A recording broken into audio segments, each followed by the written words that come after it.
चंद्रं गोरक्षपणिं तथा मृत्युञ्जयं देवं जगन्मोहनं। श्री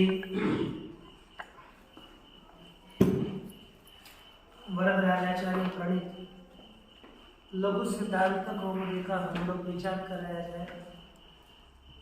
लघु सिद्धांत कौमुदी का विचार करते हुए कल सर्वनामों का विचार आरंभ किया था। उसमें पहला सर्वनाम है सर्व। सर्व नजदीक पूरा सर्वनाम राम की तरह ही चलता है, लेकिन जहाँ परिवर्तन होता है वहाँ हम देखें परिवर्तन कहाँ होता है। जैसे प्रथमा के बहुवचन में परिवर्तन होता है। वहाँ पर सूत्र कौन सा आता है? जशः अनंतात सर्वनाम आकारांत सर्वनाम से आगे तो राम धनुषी ऐसा होता है। लशक पद्धति सूत्र शी घटक शकार सहित संज्ञा भवति तदा सर्व शी सर्व ई इति अस्याम अवस्थायां आद्गुण इति सूत्रम् आगच्छति। तस्य अर्थः भवन्तः जानन्ति अवर्णादि परे पूर्वपरे तदा सर्व ई सर्वे इति रूपं सिद्धि। द्वितीयायां रामवत् एव रूपाणि भवन्ति सर्वं सर्वो सर्वान् द्वितीया। तृतीयायां रामवदेव सर्वेण सर्वाभ्यां सर्वैः तृतीया। चतुर्थी विभक्तौ सर्वधनंगे इत्यत्र सर्वनाम्ना स्मै इति सूत्रम् आगच्छति। अदन्तात् सर्वनामनङ्गे स्मै अकारान्त सर्वनाम्ना अग्रे गे स्थाने स्मै आदेशो भवति। तदा सर्व स्मै तदा सर्वस्मै रूपं सिद्धति तदा रूपं भवति सर्वस्मै। अनन्तरं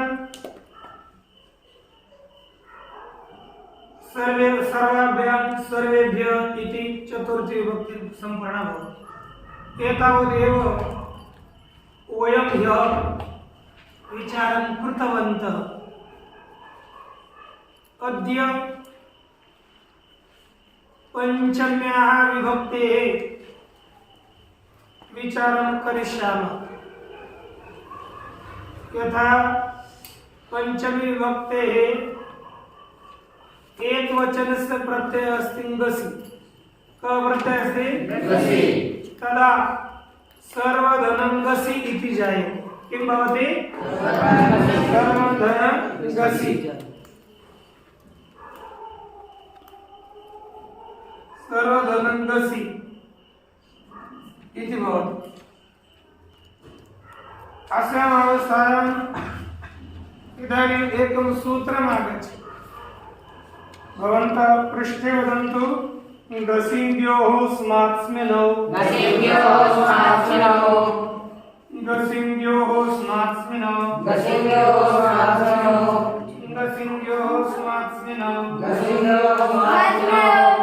गसिङ्ग्योः स्मात्स्मिनौ गसिङ्ग्योः स्मात्स्मिनौ गसिङ्ग्योः स्मात्स्मिनौ गसिङ्ग्योः स्मात्स्मिनौ पश्यन्तु गसिङ्ग्योः स्मात्स्मिनौ। अतः लिखना अतः परयोः ङसिङ्ग्योः स्मात्स्मिनौ। अब यहाँ पर क्या होगा? अतः सर्वनामना एतयोः एतौ स्तः ऐसा लिखा है ना। अब ये देखो इसका अर्थ है ह्रस्व अकारांत क्या लिखेंगे? सर्वनाम का अर्थ है सर्वनाम से परे गसी और गी के स्थान पर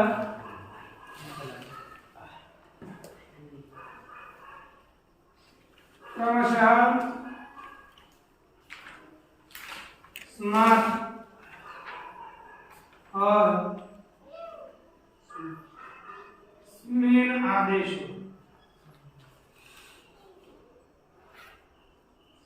ध्यान में आता है ना? तो देखिए ह्रस्व अकारांत सर्वनाम से आगे गसी और गी के स्थान पर क्रमशः क्या आदेश होता है? स्मार्ट और स्मिन। गसी के स्थान पर क्या होगा? स्मार्ट और गी के स्थान पर स्मिन। किसके स्थान पर स्मार्ट होगा? गसी के स्थान पर स्मार्ट और गी के स्थान पर स्मिन। तो देखो अब उदाहरण अपना है सर्वधनम गसी, क्या स्थिति हो गई? तो यहाँ पर ह्रस्व अकारांत है ना, उसके आगे क्या आ गया? गसी है। क्या है? तो उसके स्थान पर क्या आदेश होगा? गसी के स्थान पर तब सर्वस्मार्ट क्या रूप हो जाता है? सर्वस्मार्ट। क्या रूप हो गया? अच्छा, द्विवचन भ्याम आएगा तो पूर्व की तरह बन जाएगा सर्वभ्याम सुपीछे से दीर्घ होगा और बहुवचन में भ्यास प्रत्यय है, बहुवचन में जलित से क्या होगा? एकार होगा। तो सर्वे भ्याई के रूपम सिद्ध। इदानीं षष्ठी विभक्त्याम् एकवचनस्य प्रत्ययः अस्ति क अस्ति ङस्, क अस्ति ङस् स्थाने किं भवति? तां गसि गसा विनाक्ष इति सूत्रेण किं भवति? तदा किं रूपं सिद्ध्यति? सर्वस्य। ठीक? षष्ठी द्विवचने क प्रत्ययः अस्ति ओस्, क प्रत्ययः अस्ति अत्र किं सूत्रम् आगच्छति? ओसिचसे और को क्या होगा? एकार और एचो एवाय से क्या होगा? अय। तो क्या रूप बन जाएगा? सर्वयो। क्या बनेगा? सर्वयो। बहुवचन में देखो सर्वधना क्या हो गया? सर्वधना आम। समझ में आता है ना? अब समस्या नहीं रहेगी ना? सर्वधना आम ऐसी स्थिति हो गई।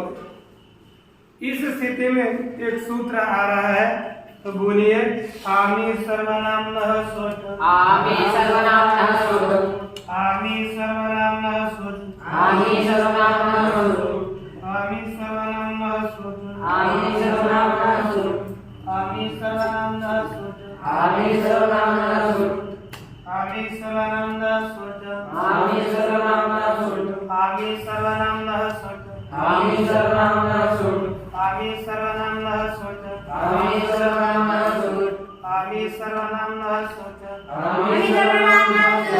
आमी सर्वनामनः सोच, आमी सर्वनामनः सोच, आमी सर्वनामनः सोच, आमी सर्वनामनः सोच। अब देख कहते हैं कि अदंता है ना? अदंता परस्य सर्वनामनो वेतस्यामो सुरागम।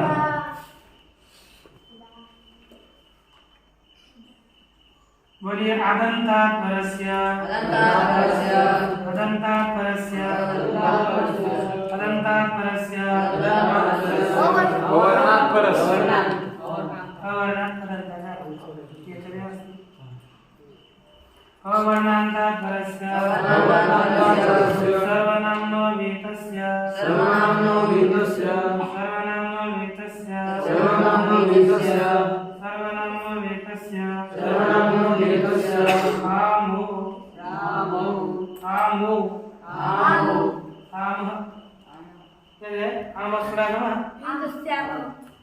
वीतस्यामः वीतस्यामः सुरागमः। तब बोलिए एक बार अवर्णांत परस्य सर्वनामो वीतस्य आमस्फुरागमः। तो यह क्या होगा? ई डबल हो गया स्वामी जी। हाँ विहितस्य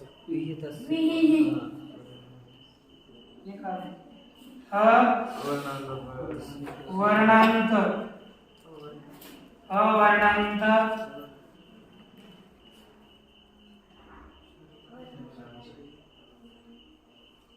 सर्व नाम से परे विधान विधान किए गए आम को सूट आगम हो। आम को क्या होगा? सूट आगम हो। ये ध्यान दीजिए। अवर्णांत सर्वनाम से परे विधान किए गए आम को कौन सा आगम हो? आगम हो। कौन सा आगम हो? तो अवर्णांत सर्वनाम क्या हो गया? सर्व। राम सर्वनाम है। अवर्णांत सर्वनाम क्या हो गया? उससे आगे हमने कौन सा प्रत्यय लाया? आम। ये आम प्रत्यय किया तो इस आम प्रत्यय को क्या होगा? सुट आगम होगा। कौन सा आगम? तो देखो सुट आगमटित है। सुट आगमटित है कि नहीं? तो सुट आगमटित होने के कारण आद्यंतो तकितो इस सूत्र से आम के पहले आगम। और टकी क्या हो गया? अलंतम से वो की सूत्र से एक संज्ञा। तो क्या बचेगा? स। तो बन गया सर्व स आम। तो क्या बनेगा? सर्वसाम। सर्वसाम हो गया। अब यहाँ पर देखो बहुवचन है, जलादि है और कौन सा आएगा?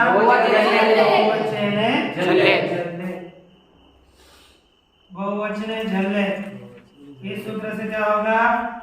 ये सर्व घटक आकार के स्थान पर जलादि बहुवचन सुप आगे होने पर पिछले वाला आकार को ये होता है। तो क्या बन जाएगा? सर्वे साम। तो देखो अब यहाँ पर यूं है कि नहीं पीछे? और आगे प्रत्यय का अवयव है स। प्रत्यय का अवयव क्या है? अवयव पता है? अवयव पता नहीं रहता आपको? अवयव समझ में आता है? जैसे ये हाथ अपना अवयव है, पाय अपना अवयव है, सिर अपना अवयव है, अंग कोई अवयव। और साम में क्या है? स आ म। ये कितने अवयव है? 3। स एक अवयव, आ एक अवयव, म एक अवयव। तो प्रत्यय का अवयव क्या चाहिए? स। उसके स्थान पर क्या होता है? श। तो श होकर बन जाएगा आदेश प्रत्यय से क्या होगा? बन जाएगा सर्वेषाम। ठीक। इसके बाद विभक्ति आती है सप्तमी। सप्तमी का क्या है? सर्वधनंगी। आएगा सर्वधनंगी ऐसी स्थिति होगी। इस स्थिति में ये ध्यान दे दो, ये आकार है ना, उसके आगे क्या है? तो कौन सा सूत्र आएगा? और बताया रस्व आकारंत सर्वनाम से परे गसी और अंगी के स्थान पर क्रमशः स्मार्ट और स्मित। गसी के स्थान पर स्मार्ट और अंगी के स्थान पर स्मित।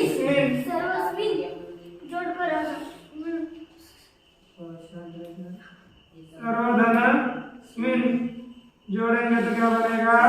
सर्वस्मिन। ठीक ना?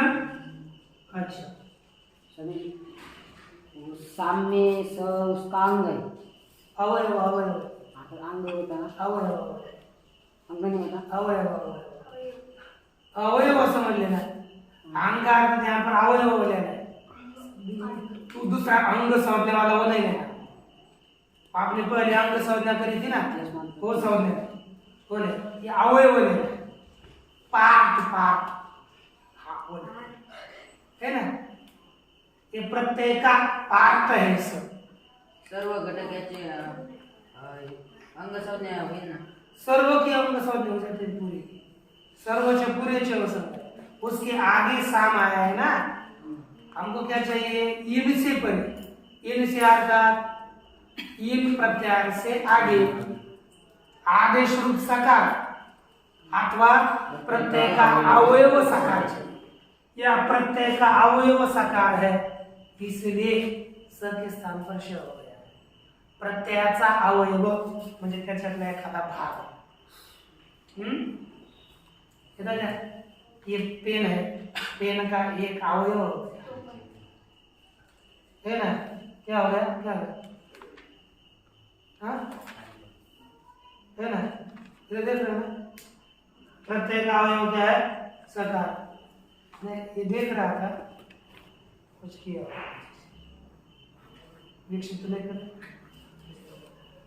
तो मुझे दिखता है ना आगे देखने पर पता चलता कुछ देखो सर्वंगी तो क्या रूप हो जाता है सर्वंगी और मीन के स्थान पर हो गया स्मिन तो क्या रूप बन गया सर्वस्मिन अब इसके पश्चात षष्ठी सप्तमी का द्विवचन है सर्वऊस अब षष्ठी ए तो क्या अंदर है अब यहाँ पर ऐसे बन जाएगा सर्व यो ऊपर षष्ठी का द्विवचन और सप्तमी का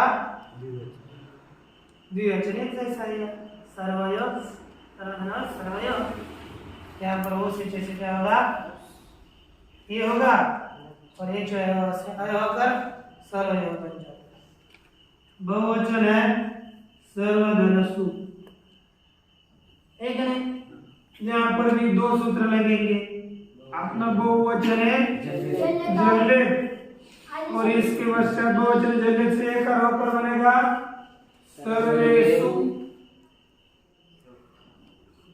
और पुनः आदेश प्रत्यय का अवयव है तो क्या होगा आदेश प्रत्यय शेष होकर के सर्वेषु ये रूप बन जाता है कोई समस्या तो बोलिए सर्वनाम एक बार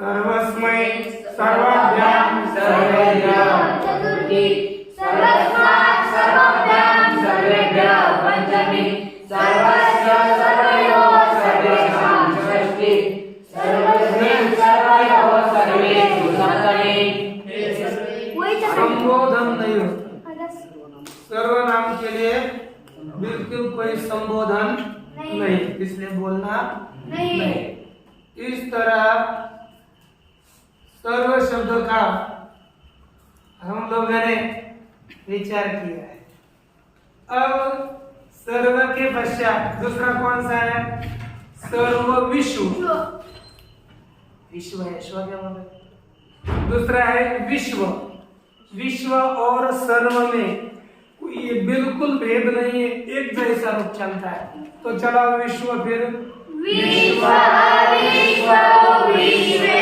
प्रथमा विश्वं विश्व विश्वान् द्वितीया विश्वेन विश्वाभ्यां विश्वैः तृतीया विश्वस्मै विश्वाभ्यां विश्वेभ्यः चतुर्थी विश्वस्मात् विश्वाभ्यां विश्वेभ्यः पंचमी विश्वस्य विश्वयोः विश्वेषां षष्ठी विश्वस्मिन् विश्वयोः विश्वेषु सप्तमी यो अंडरस्टैंड क्या है अब सर्व विश्व उसके बाद है उभ कौन सा है उभ शब्दों ये नित्य द्विवचन में चलता है किसमें चलता है? द्विगु।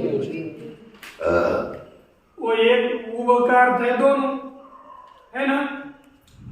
तो एक कभी भी द्विवचन में चलेगा, एक वचन और बहुवचन में नहीं चलेगा। अर्थात हाँ सर्व शब्द सर्व शब्द ऐसे, लेकिन क्यों क्या हो गया? हाँ सर्व शब्द बहुवचन में चलेगा। सब में चलता है ना? ये नहीं चलेगा। सब एक वचन भी कैसा होगा? सब चलता है, उसका अलग है। एक है उद्भूत अवयव अनुभूत अवयव मान करके एक वचन और बहुवचन में भी चल रहा है। उद्भूत अवयव हमको अलग अलग अलग पकड़ के चलना है तो बहुवचन, और सबको एक समुदाय पकड़ के चलना है तो एक वचन। इसलिए सर्वे जनाः प्रयोग होता है, सर्वे देवाः प्रयोग होता है, सर्वः जनः कोई प्रयोग होता है।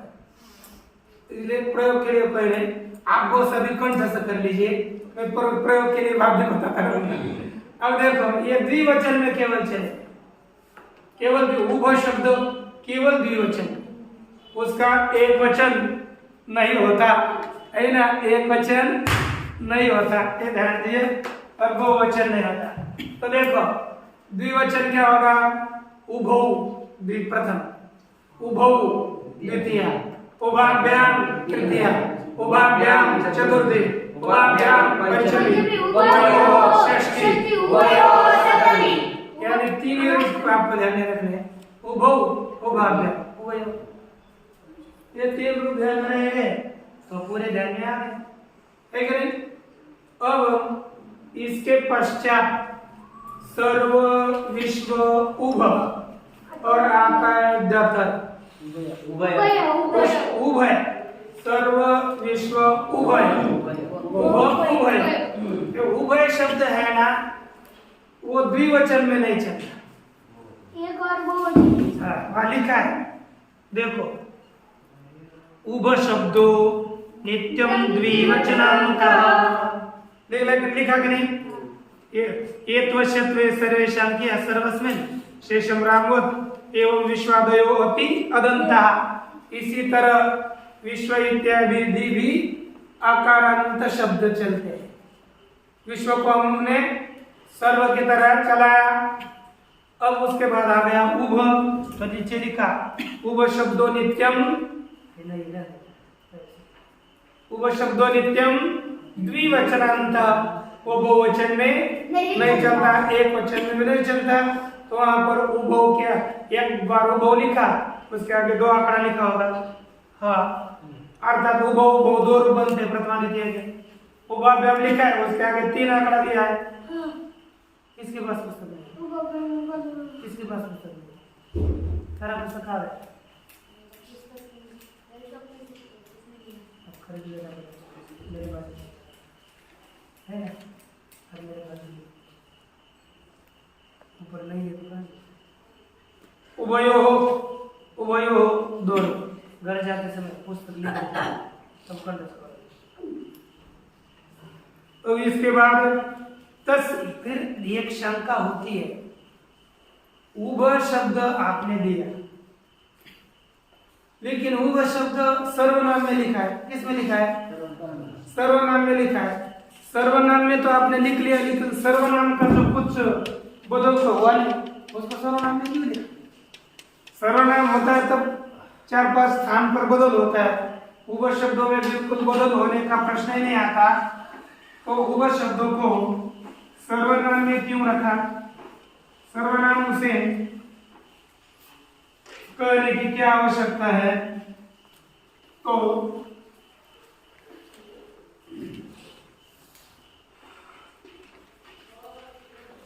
उसका उत्तर यह है कि तस्य पाठो अकजरथा।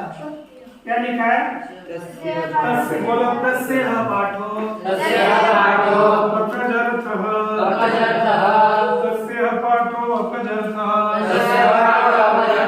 तस्य पाठो अकजरथः,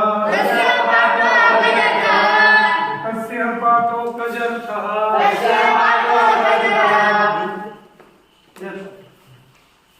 तस्य, यह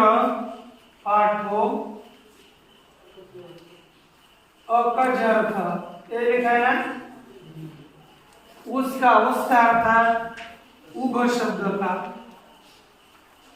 उभ शब्द का। ये पुढे सर. ये मागे सर. यह इस सर्वनाम में उसका यहाँ पर उभ शब्द का इस सर्वनाम में अर्थात सर्वनाम के समुदाय में पाठ अकच प्रत्यय के लिए किया है। अकच प्रत्यय के लिए किया है। उसका पाठ अर्थात पढ़ा क्यों गया, उसमें क्यों लिखा कि अकच प्रत्यय करना है। अकच प्रत्यय के लिए यहाँ पर पाठ किया है। अकच प्रत्यय कर सके इसलिए यहाँ पर हमने सर्वनाम में लिखा। एक शंका होती है ये अकच प्रत्यय क्या है, कब होता है, बताना पड़ेगा कि नहीं। अकच के लिए किया है लेकिन अकच प्रत्यय यहाँ पर लिखने से अकच प्रत्यय होता है, नहीं लिखने से होता नहीं किया। तो एक वैसी बात है, आगे जाकर हम लोग उस सिद्धांत के अंतिम में एक सूत्र आता है, अव्यय लिख कर रखना, अव्यय सर्वनामना मगज प्राप्त है। ऐसा आगे जाकर एक सूत्र आता है, ये पूरा सूत्र। इसका अर्थ भी लिखते हैं कि अव्यय और सर्वनामों को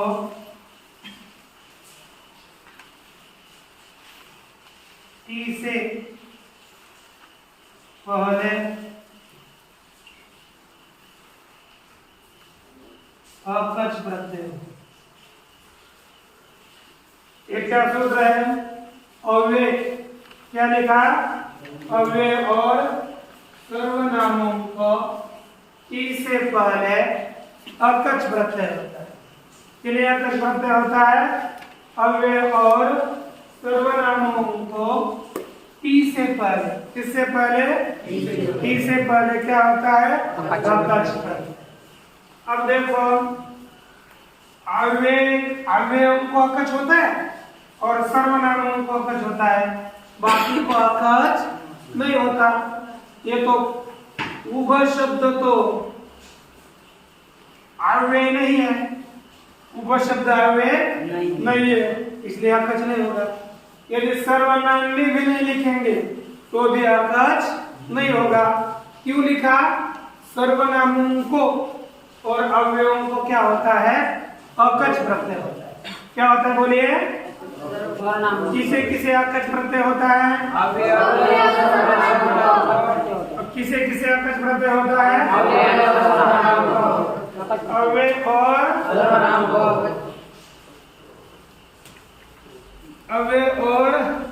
सर्वनामों को अकच प्रत्यय होता है। किसे अकच प्रत्यय होता है, अव्यय और सर्वनामों को। देखो उभ शब्द अव्यय है क्या, नहीं। उभ शब्द अव्यय है क्या, जो किसी भी विभक्ति में नहीं चलता वही अव्यय समझ में आती। तो उभ शब्द अव्यय नहीं। फिर उभ शब्द सर्वनाम मानेंगे हम इसे, क्या मानेंगे, यदि सर्वनाम में न होता तो उसे अकच न होता, सर्वनाम होने पर उसे क्या होगा, अकच करेंगे। तो अकच करने के बाद देखो यहाँ उभ शब्द, उभ शब्द में बताओ टी कौन है, और अंतिम स्वर होता है ना उसे टी करें तो हो गया उभ। ये अंतिम का आकार क्या हो गया, टी। तो टी से पहले क्या होता है रे? मैं इधर पढ़ा रहा हूं। टी से पहले क्या होता है? क्या होता है? तो आपका जो चक्कर है ना, चक्कर की संज्ञा लोप होता है। बचेगा क्या? अक को अलंत, ये आकार भी चला जाता है, बनता है इसका अक। तो बताओ, ये जो उभ शब्द है ना, उसके अंतिम अ से पहले अक जोड़ो तो क्या बन जाएगा? उभ। अक जोड़ो ओ, और यह जोड़ो तो बनेगा उभ। उभ को क्या बन गया? और ये उभ को और उभ, इन दोनों का अर्थ एक ही है, बदलता है। फिर वो चलता है उभ को, उभ को, उभ काभ्याम, उभ काभ्याम, उभ कयो हो, ऐसे चलता। ये अक करने के लिए क्या दिया है? सर्वनाम में लिखा है। यदि सर्वनाम में न लिखते तो अक न होता, फिर ऐसे हो जाता। समझ में आ रहा है? हाँ? अंतिम स्वर को टिक कहते हैं क्या? अंतिम स्वर को टिक कहते हैं? नहीं, स्वर से पहले टिक होती है। अंतिम स्वर होता है ना, उसको टी कहते हैं। अंतिम स्वर को टिक। अचोन्त्यादि टी, अचा मध्य यो अंत्य। तो अंतिम स्वर क्या होगा? अ टी। और यह अकच प्रत्यय किससे होता है? सर्वनामों का टी उससे पहले और अवयवों के टी से पहले अकच होता है। तो उभ अ, इसके बीच में अक आएगा तो बन जाएगा उभ। सभी सर्वनामों को सर्व भी होगा ना, सर्व, उसके बाद सर्व, सर्वो, उसमें अप जोड़ो, सर्व को। विश्व है, उसका भी क्या बनेगा? विश्व को। सबको को जोड़ते हो। उभ का बनेगा उभ को, उभय का होगा उभय को, सबके लिए क आ जाएगा। और इतना ही नहीं, अवयवों से पहले भी टी होता है, पता है? अवयव पता है, ये बताओ क्या? उच्चई देखा है? उच्चई, उच्चई अवयव है कि नहीं? तो देखो, इसका अंतिम टी कौन है? ऐस। अब क्या हो गया? उच्च, उच्च, और आगे ऐस, इसके बीच में लाओ अक, उच्च क, फिर ऐस जोड़ो तो बनेगा उच्च कई। उच्च ही, उच्च कई, ये क्या है? हाँ? ऊपर, उच्च, उच्च जोर है, जोर से अथवा उच्चारण ऊपर। विमान उच्च ही चलते है ना? चैतन्य उच्च ही ओदती। भजन उच्च ही, उच्च ही, नीचे ही। ऐसे सर्वनाम को भी क जोड़ देंगे। हमारे पर ये कुछ फोटो की तरह।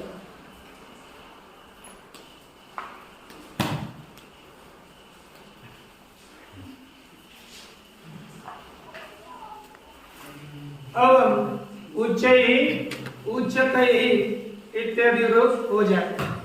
तो ये ध्यान दीजिए, म्हणजे लक्षात ठेवायचं, उभ शब्दाला सर्वनामात का लिहिलं?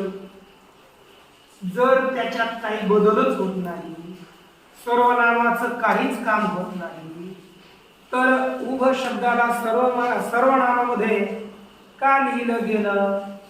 त्याचे तात्पर्य दिलं, अकच प्रत्यय करणं हाच एक मुख्य हेतू आहे। मग अप करण्याकरिता सर्वनामामध्ये लिहिलं समजा। मग उभ झाला, उभय की बात उभय है, उभय एक वचन और बहुवचन में चलता है, तो चलाओ उभयः, उभये, उभयम्, उभया, उभये, उभयैः, तृतीया, उभयस्मै, उभयेभ्यः, चतुर्थी, उभयस्मात्, उभय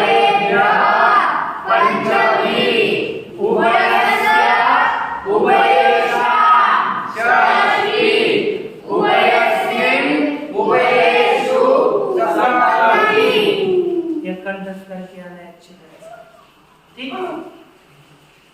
अब इसके बाद आता है डतर डतम वाला, तो डतर डतम वाला हम कल अच्छी तरह से समझेंगे, परसों। कल नहीं, कब होगा? परसों, ठीक हो। प्रणाम गच्छते गुणस्य परमाय देवावशिष्यते। ओम शांति